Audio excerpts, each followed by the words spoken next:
Hello दोस्तों, हम आपके लिए लेकर आए हैं समानांतर श्रेणी जो हमारे 10 क्लास सिलेबस पर आधारित है। समानांतर श्रेणी क्या है? समानांतर श्रेणी क्या है तो लिखा गया है संख्याओं की एक ऐसी सूची जिसमें प्रत्येक पद अपने पद में एक निश्चित संख्या जुड़ने पर प्राप्त होता है, उसे हम समानांतर श्रेणी कहते हैं।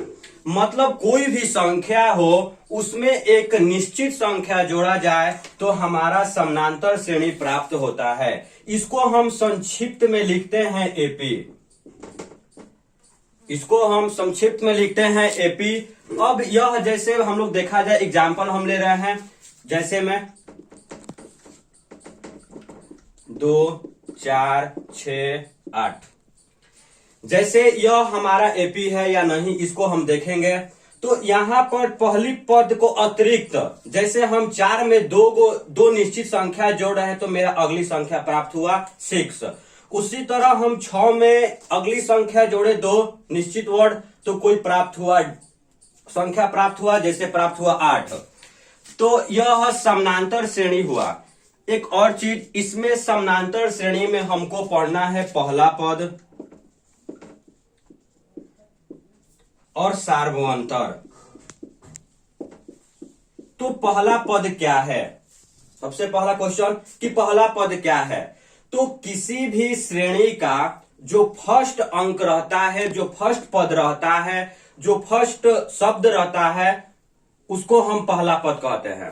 पहला पद को हम सूचित करते हैं A1 से। इसी तरह अगर हम दूसरा पद को सूचित करेंगे तो A2 से। इसी तरह हम तीसरा पद को सूचित करेंगे तो A3 से। इसी तरह हम आगे अपने डॉट AN से मतलब सूचित कर सकते हैं अगले पद कितना है। अब आया मेरा सार्वअंतर। तो सार्वअंतर को हम सूचित करते हैं स्मॉल d से। तो आखिर सार्वअंतर है क्या?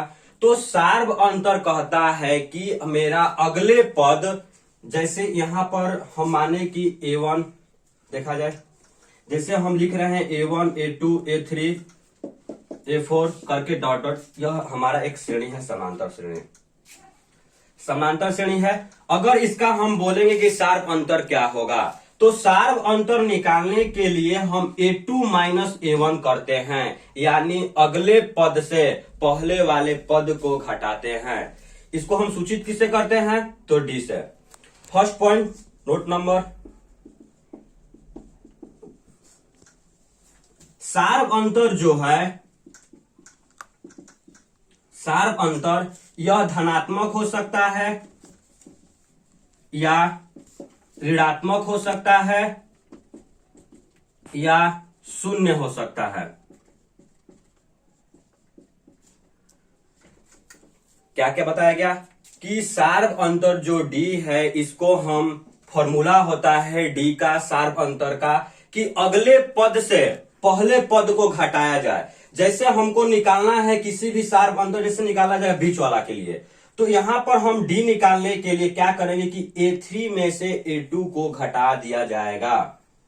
अब बताया गया कि सार्व जो अंतर होता है वह धनात्मक भी आ सकता है, ऋणात्मक भी आ सकता है या शून्य भी आ सकता है। मतलब सार्व अंतर कुछ भी आ सकता है। यहां पर कोई निश्चित नहीं है कि क्या धनात्मक आएगा तो क्या वह कैंसिल कर दिया जाएगा, क्या ऋणात्मक आएगा तो वह कैंसिल कर दिया जाएगा, ऐसे कोई रूल बाई नहीं है। यह जो है सार्व अंतर कोई भी हो सकता है, पॉजिटिव भी हो सकता है, निगेटिव भी हो सकता है और शून्य भी हो सकता है। और इसके आगे हम देखते हैं और